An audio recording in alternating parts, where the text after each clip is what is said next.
أهلا بكم في فيديو جديد على قناة دي زد إكسترا. الميركاتو المحلي يستمر في الاشتعال بتحركات مكثفة وأسماء ثقيلة مطروحة على طاولة شبيبة القبائل وسط أنباء عن صفقة مدوية تقترب من الحسم لصالح وفاق سطيف.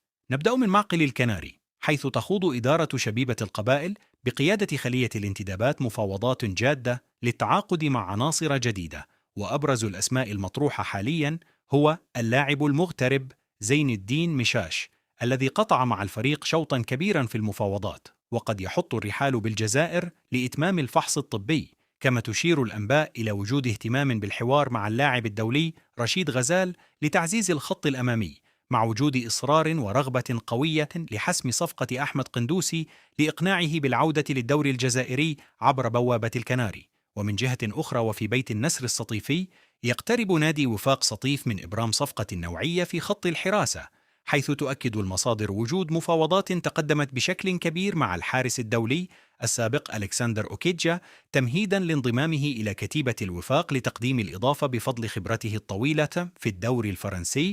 ولا تنسوا دعمنا بالضغط على زر اللايك والاشتراك، ونلتقي في خبر قادم على دي زد إكسترا.